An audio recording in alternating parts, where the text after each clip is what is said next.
भटक रहा है, कोई काम नहीं हो रहा, बहुत परेशान हो गए, बहुत थक गए उस काम के लिए, सबके हाथ भी जोड़ लिए, सबके पास होकर आ गए, पर वो काम बढ़ ही नहीं रहा, तो निवेदन करते हैं, घी के दिए में काली तिल डालकर सोमवार के दिन शंकर जी के मंदिर के सामने तुमुरुका जी का नाम लेकर दिया लगाकर जिस काम को तुमने दुनिया के आगे कहकर देख लिया, कर देख लिया, नहीं हुआ, उस कार्य को एक बार दिया लगाकर निवेदन कर कर फिर जाकर देखना, काम आगे बढ़कर ही रहेगा, छूटेगा नहीं। कोई सहज नाम नहीं है तुमुरुका जी का। लाल चंदन का पानी 1 लोटा प्रत्येक सोमवार को चढ़ाना प्रारंभ कर दीजिए, अपने आप अटकलें सुलझना अपने आप। एक समस्या पूर्ण होती है, दूसरी समस्या पड़ जाती है, दूसरी समस्या पूर्ण होती है, तीसरी समस्या पड़ जाती है, तीसरी समस्या पूर्ण होती है, चौथी पड़ जाती है। तो एक काम जरूर करना कि बेलपत्री के वृक्ष के नीचे, बेलपत्री की जड़ में केवल 1 लोटा पानी,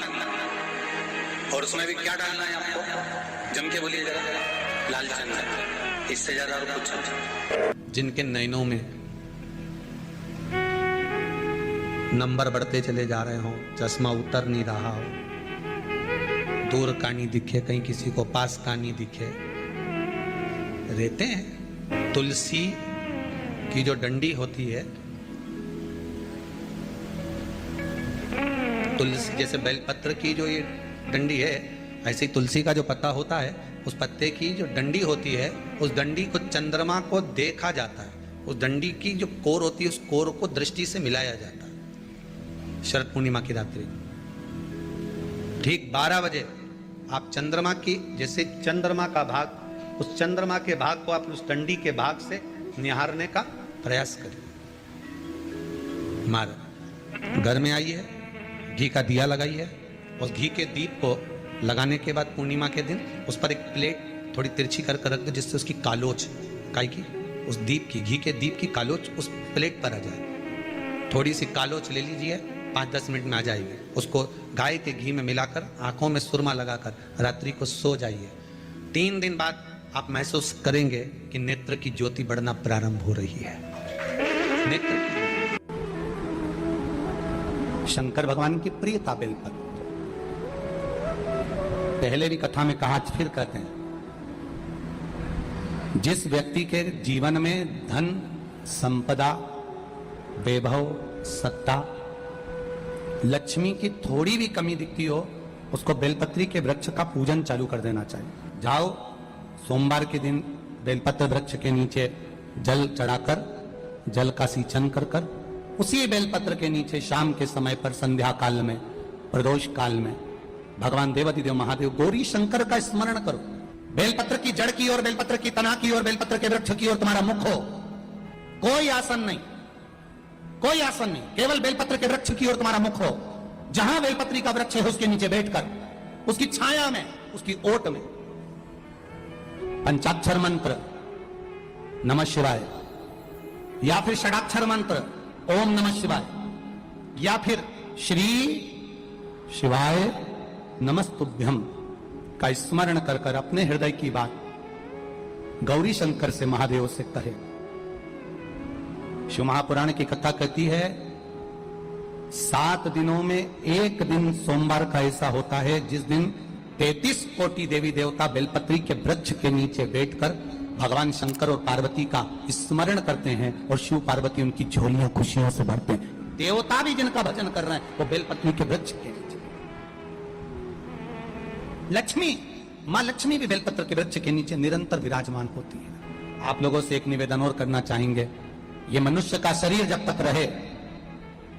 ये मानव की देह जब तक रहे,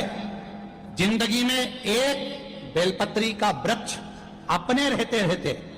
कहीं पर भी लगाना, उसको बड़ा करना, उसको बड़ा कर कर, जैसे अपने बच्चे को बड़ा करते हो, ऐसे लगाकर बड़ा कर कर महादेव से कहना कि मैंने अपनी जिंदगी में, मैं मर भी जाऊं, मेरे प्राण छूट भी जाएं, मेरे जाने के बाद मेरे घर के लोग एक लोटा जल चढ़ाएं ना चढ़ाएं, बेलपत्री चढ़ाएं ना चढ़ाएं, पर ये वृक्ष मैंने बेलपत्री का लगा दिया, अगर मैं मर भी गई तो मेरे मरने के बाद भी मेरे हाथ की बेलपत्र महादेव को चढ़ती रहेगी, महादेव को प्राप्त होती रहेगी। लगाओ, एक बेलपत्री के पौधे को छोटे से बड़ा करो, बड़े से बड़ा करो, बड़े से बड़ा करो, और बड़ा करने के बाद उसको कहीं तुम्हारी मर्जी पड़े जहां, उस बेलपत्री के वृक्ष को लगाओ। शिव शंकर जपूं तेरी माला, भोले बाबा जपूं तेरी माला, भोला सब दुख। शुक्रवार के दिन अगर शंकर के मंदिर में जल चढ़ाया जाए तो नारी का अखंड सौभाग्य होता है। शिव महापुराण की कथा कह रही है कि दुनिया के सारे तीर्थ नहीं जा सकते, पृथ्वी की सारी नदियों में स्नान नहीं कर सकते, पवित्र नदियों में आप स्नान नहीं कर सकते, या किसी भी तीर्थ में जाकर एक रात्रि भी विश्राम नहीं कर सकते, या हमने जिंदगी में कोई दान करा ना करा, कोई पुण्य करा ना करा, कोई सत्कर्म करा ना करा, कोई शास्त्र पढ़ा ना पढ़ा, कोई शास्त्र सुना ना सुना, उसके बाद भी शिव महापुराण की कथा कहती है कि एक दिन में अगर मात्र एक बार भी आप शंकर के शिवालय में प्रवेश कर गए या मंदिर में प्रवेश कर गए तो सारे तीर्थ, सारी नदियां, सारे सरोवर, सारी बावड़ी, सारे तालाब, सारे कुंड के स्नान का पुण्य, दान का पुण्य प्राप्त हो जाता है, केवल शिव तत्व को प्राप्त कर लेने। शिव महापुराण की कथा कह रही है कि घर में जो दिया होता है वो दीपक भी कोई साधारण नहीं होता, उस दीपक की भी महत्वता है।